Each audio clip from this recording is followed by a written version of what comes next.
In World War II, tanks dominated the battlefield. Shermans, T-34s, and Churchills seemed unstoppable, rolling over infantry and fortifications alike. For the average foot soldier, there was little that could stop a heavily armored vehicle bearing down on their position. But between 1942 and 1943, the rules of war began to change.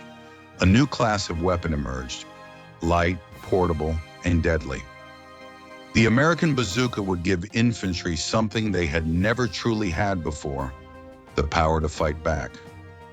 The bazooka, officially the M1 and later M1A1, was the first widely issued man-portable rocket launcher in history.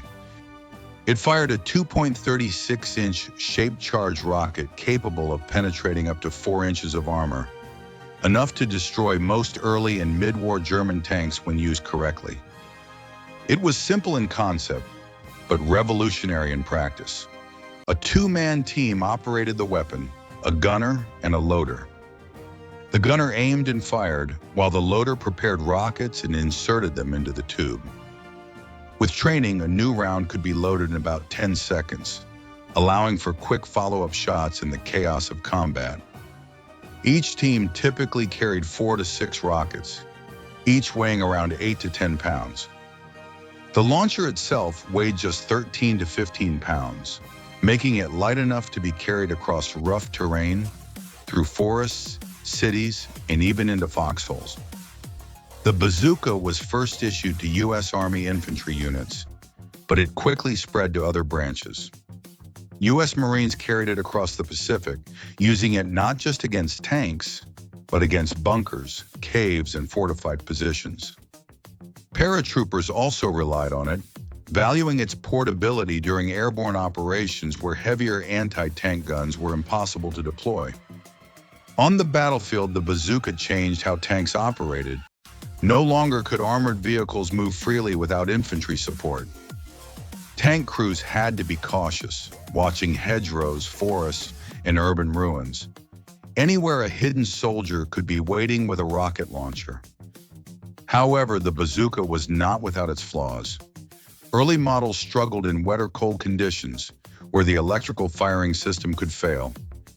Its penetration was effective against early war armor, but as German tanks became heavier and better protected, the bazooka became less reliable against the front armor of vehicles like the Panther and Tiger. This forced soldiers to aim for weaker side and rear armor, often putting them in greater danger. There was also the risk of the backblast.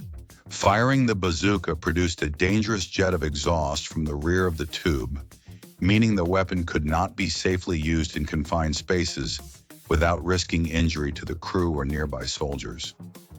Despite these limitations, the bazooka was highly effective when used correctly. It was cheap, easy to produce, and easy to distribute.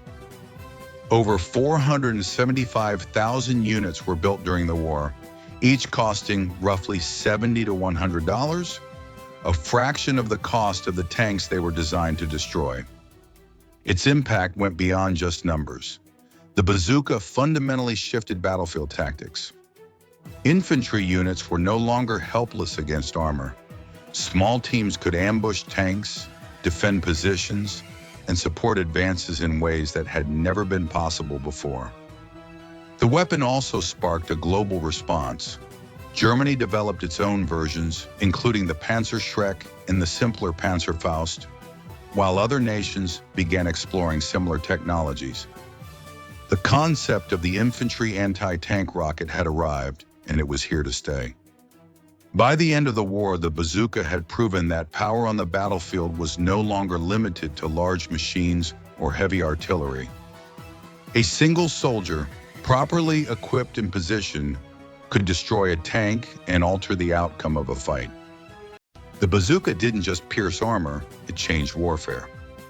It gave the individual soldier the ability to challenge the most powerful weapons of the time, and in doing so, it reshaped the battlefield forever.